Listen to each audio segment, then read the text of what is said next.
Selamat pagi, perkenalkan nama saya Yunanta Harinugraha dengan NIM 26050123140 dengan NIM akhir 134 dari Oceanografi kelas C. Di sini saya akan menjelaskan dari hasil pengerjaan saya yaitu mereview jurnal yang berjudul Penilaian Daya Dukung Daratan Pemukiman Sensitif Gempa di Panjangrejo, Pundong, Kabupaten Bantul, Daerah Istimewa Yogyakarta. Latar belakang dari penelitian yang saya kaji atau saya review ini menyatakan bahwa Panjangrejo ini pernah menjadi pusat gempa pada tahun 2006, di mana pada saat gempa itu terjadi di tahun 2006 banyak sekali kerugian-kerugian yang dialami oleh Panjangrejo itu sendiri, baik dari rusaknya yang menyeluruh infrastruktur dan juga pemukiman pada saat itu, dan juga menimbulkan banyak sekali korban jiwa pada saat itu. Walaupun demikian, pernah mengalami gempa yang sangat besar dan juga kerugian yang sangat masif pada saat itu, hingga saat ini wilayah Panjang Ijo terus melakukan pembangunan pemukiman secara masif. Walaupun sebenarnya di beberapa daerah atau area di Panjang Ijo ini masih dikatakan zona yang rawan dengan bencana. Sehingga latar belakang dari penelitian ini adalah untuk menilai apakah lahan yang digunakan pada perumahan ataupun infrastruktur itu memang sudah sesuai dari segi keamanan ataupun dari daya dukung terhadap gempa supaya resiko bencana bisa ditekan sejak awal. Itu ada tujuan penelitian dari jurnal yang saya review itu saya simpulkan adalah pertama untuk menilai daya dukung lahan pemukiman di daerah rawan gempa, mengidentifikasi kesesuaian lahan untuk pembangunan perumahan, memberikan rekomendasi mitigasi berbasis hasil evaluasi spasial. Walaupun tujuan utama dari penelitian ini adalah untuk menilai daya dukung lahan di kawasan rawan gempa, khususnya di Panjangrejo. Review dari jurnal yang saya review ini, saya dapat menyimpulkan bahwa peneliti juga ingin mengetahui sejauh mana lahan di sana cocok untuk dibangun pemukiman dan mana yang sebenarnya kurang sesuai. Hasil dari penilaian ini nanti akan menjadi dasar untuk memberikan rekomendasi mitigasi bencana agar pembangunan ke depan lebih aman dan sesuai dengan kondisi fisik wilayahnya. Selanjutnya adalah metode yang digunakan dalam penelitian ini adalah pendekatan kuantitatif dengan pengumpulan data primer melalui survei lapangan dan juga data sekunder dari instansi terkait. Semua data nanti kemudian dianalisis secara spasial menggunakan teknik overlay dalam sistem informasi geografis atau SIG. Ada 7 parameter yang digunakan untuk menilai daya dukung lahan, yaitu curah hujan, jenis tanah, yang mudah tererosi, kemiringan lereng, penguapan lahan, jenis batuan, faktor kegempaan, dan juga jarak terhadap sesar.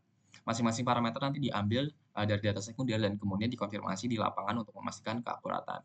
Misalnya pada tabel 1 ini kita bisa lihat sumber dari masing-masing parameternya, misalnya curah hujan yang diperoleh dari BBWS Rayopak, terus ada jenis tanah juga batuan yang berasal dari peta geologi dan BPN.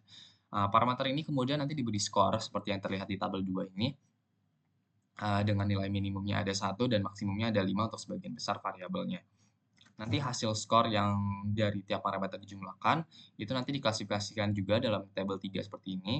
Daya dukung lahannya nanti bisa dibagi menjadi 3 kelas, yaitu ada kelas 1, 2, dan 3, di mana kelas 1 ini untuk lahan yang sesuai, yaitu dengan skor antara 7 sampai 15, dan juga ada kelas 2 yang kurang sesuai, yaitu ada di skor 16 sampai 24.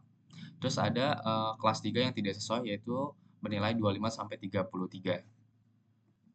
Nanti dari klasifikasi ini menjadi dasar untuk memetakan mana wilayah yang aman, kurang aman, ataupun yang tidak direkomendasikan untuk pemukiman. Seluruh proses ini tuh nanti bertujuan agar pembangunan perumahan di daerah Panjangrejo ini itu bisa lebih terarah dan juga tidak menambah potensi risiko bencananya. Hasil dari jurnal yang saya review ini menunjukkan bahwa daya dukung lahan di Panjangrejo ini terbagi menjadi 2 kelas utama, yaitu kelas 1, yaitu lahan yang sesuai untuk pemukiman, yaitu mencakup 54% dari total wilayah. Sementara itu kelas 2 atau lahan yang kurang sesuai mencakup 46% dan umumnya terletak di area yang dekat dengan sesar Kaliopak. Yang sudah kita ketahui bahwa sesar Kaliopak ini adalah zona aktif kegempaannya. Sekarang kita bisa lihat di gambar yang bawah ini, itu adalah peta overlay daya dukung lahan pemukiman, di mana peta ini itu nanti menyajikan hasil pemeriksaan data spasial dengan teknik overlay 7 parameter fisik seperti curah hujan, jenis tanah, hingga jarak terhadap sesarnya. Kita bisa lihat juga area yang berwarna hijau, itu warna hijau ini adalah wilayah yang menunjukkan zona dengan daya dukung tinggi atau sesuai, dan area yang berwarna oranye hingga kemerahan ini tuh menandakan zona yang kurang sesuai. Nah, selanjutnya kita bisa lihat di gambar yang pertama ini adalah gambar menampilkan klasifikasi lahan berdasarkan hasil evaluasi akhirnya, di mana warna-warna pada peta itu menunjukkan distribusi kelas 1 dan kelas 2 secara visualnya.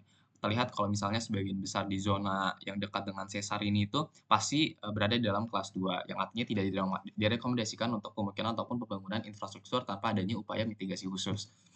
Selanjutnya, dari penelitian yang saya kaji atau saya review ini adalah memperjelas bahwa meskipun secara topografi dan juga jenis tanah wilayah ini terlihat layak, faktor kedekatan dengan sesar juga sangat menentukan.